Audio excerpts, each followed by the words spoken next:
What up, Salvador Brigman here. Welcome back to the Crowdfunding Demystified YouTube channel. On this channel, we love to talk about crowdfunding, and specifically today, I want to talk about Indiegogo tips and this new thing that they're doing, a new bit of functionality where they're asking people to actually tip them as a platform. So we're talking about this news, dissecting it, pulling it apart. What does it mean for you? Let's get into that today.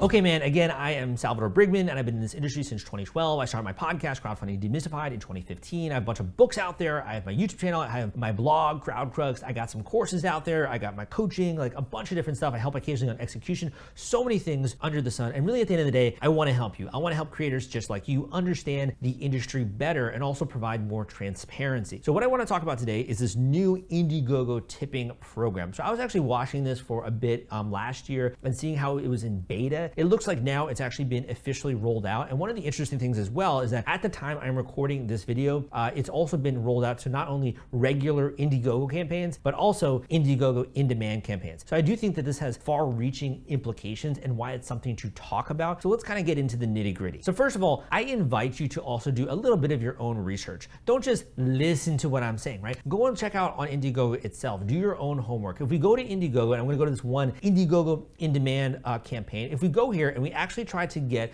a particular reward, they call this perks. If you grab a perk, right, and you actually select which one you want, so I'm gonna do that right now on my screen. I'm trying to have this also pop up on your screen as well so you can see that. And once you do that and you start to check out, if you scroll all the way down, there's this section that says add a tip to Indiegogo. And they're suggesting, at the time I'm doing this video, they're suggesting 15% tip for the amount that I am checking out at, which is I grabbed one reward. So my reward was 37 USD, which is about 32 pounds, British pounds. And they're suggesting 5 British pounds, or about 15%.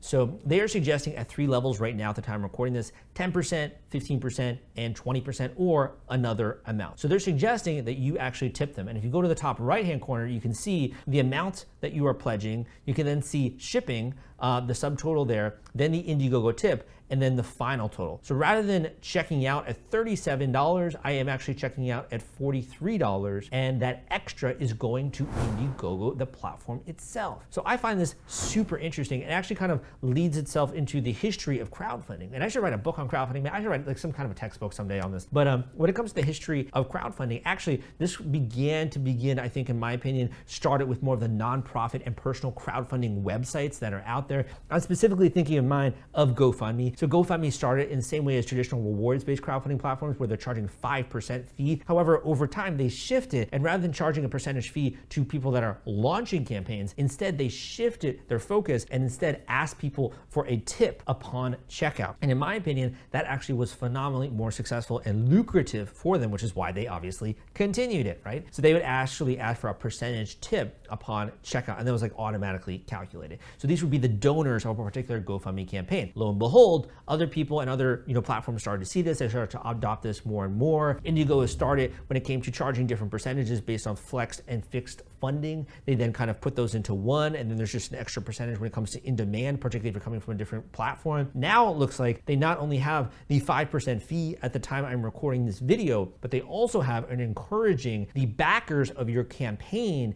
to also tip the platform. So they're asking them to tip, like I said, at between 10 to 20% at the time I am recording this video. So you as a creator are not only paying 5% fee, but your backers, the people buying your product, are also being asked to chip into Indiegogo. The question is, where is those funds going? So what I was very surprised at is there's just very sparse information out there in terms of where this is going. So we can look at 2 different documents. One is tips for Indiegogo, which is on their help section. And this says, the community is at the heart of crowdfunding. We believe the power of the people can transform communities and together make ideas come to life. That's why we're inviting you to support initiatives that we care about throughout the year by giving you the option to add a tip for Indiegogo to your contribution at checkout. By tipping Indiegogo, you're making an even bigger difference on how Indiegogo supports initiatives that we care about and creators from underrepresented communities, and improves your experience discovering fun and innovative projects. If you do request a refund of your contribution within your refund window, the tip will be automatically refunded as well. So if we go and look further into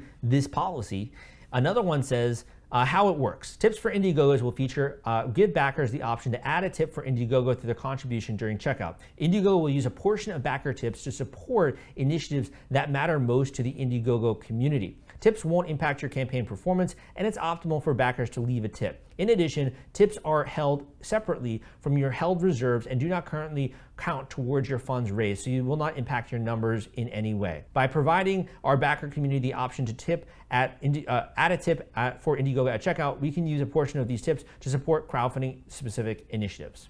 Want to take all the stress out of fulfilling your Kickstarter rewards? Fulfillrite is the turnkey solution that puts product delivery on autopilot. The Top Campaigns uses trusted high-tech provider to store, package, and ship their products. Focus on growing your business. Leave shipping to the experts. Don't wait. Get a custom quote from Fulfillrite today. Link in the description. Okay, so let's dissect and let's pull apart a few things from this particular document. So the first is that Indiegogo will use a portion of the backer tips to support initiatives that matter most to the Indiegogo community. What are they using the other portions for? Number two, just kind of underscoring it, says we can use a portion of these tips to support crowdfunding specific initiatives. Now, does that mean an initiative in terms of they are taking your funds from your backers or from a donation and then they're supporting other backers by backing them? Is that they are developing and rolling out more functionality on their platform? What does it really mean when it says different crowdfunding initiatives? The third is that tips won't impact your financial performance of your campaign.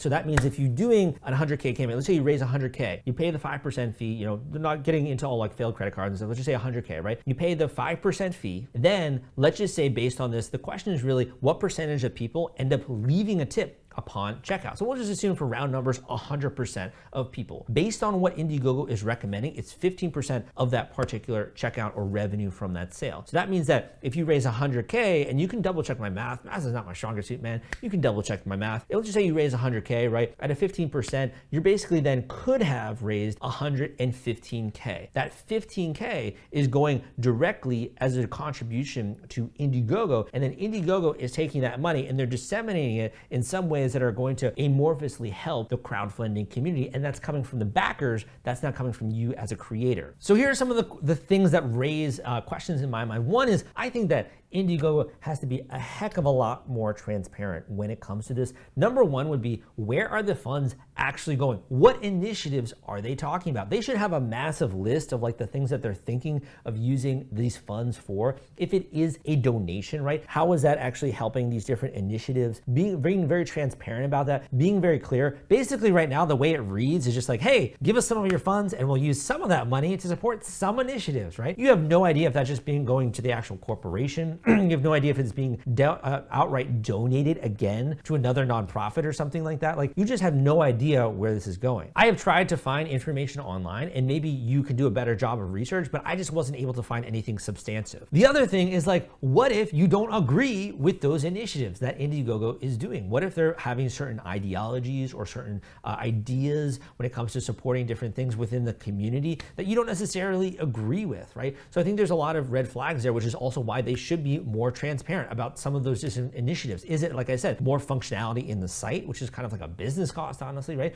Is it supporting and outright redistributing your funds or the funds of the backers that are supporting you into supporting other campaigns, right? Those are just questions that kind of come to my mind. In addition, in my mind, I would be thinking, okay, if these are contributions to Indiegogo, which is technically like a donation, are those funds then going to a nonprofit organization? Are they a donation to a for-profit company? In which case, if the then new initiatives are happening, right, are then those initiatives then on the balance sheet or in the P&L of that particular for-profit company, which then are write-offs, right, expenses, which then is great for the company itself, right? Just an understanding of like the flow, I think, of those contributions, an understanding of what percentage of people do leave tips, and also an understanding of what are those initiatives that they're going to be doing. So those are some of the questions, at least, that I have. In addition, I think the question for you would be, if you are a creator and you're running an Indiegogo campaign, first of all, this is going to be non-optional for you. It sounds like, as a creator, if I'm wrong, I would love for Indiegogo team to send me an email and to correct that, right? So I could get that corrected. But it sounds like, first of all, it's not optional, but also it sounds like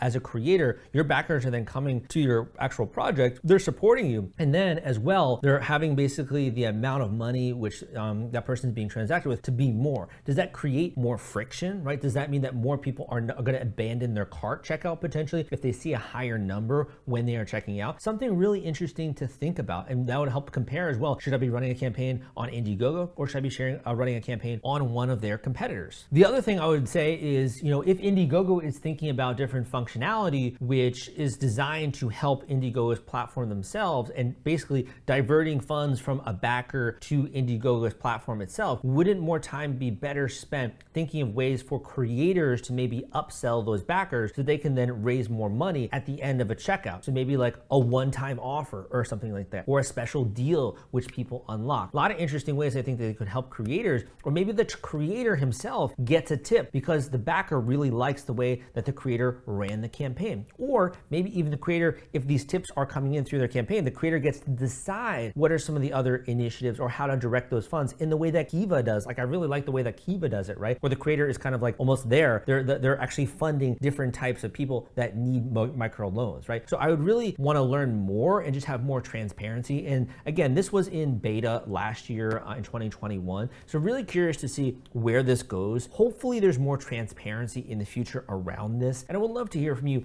down below. What do you think about this? What do you think about this tipping idea? What do you think about some of the ways in which the crowdfunding community could be improved over time? Would love to hear from you in your thoughts on this news article down below. Let me know. In addition, I have some other links down below if you want to learn more about the stuff that I do, you want to learn more about my website, all that kind of stuff. You can go into the links down below. But I hope you enjoyed this video. My name is Salvador Briggman. Give me a thumbs up if you did. Come subscribe to the channel for more content just like this, and I will see you next time.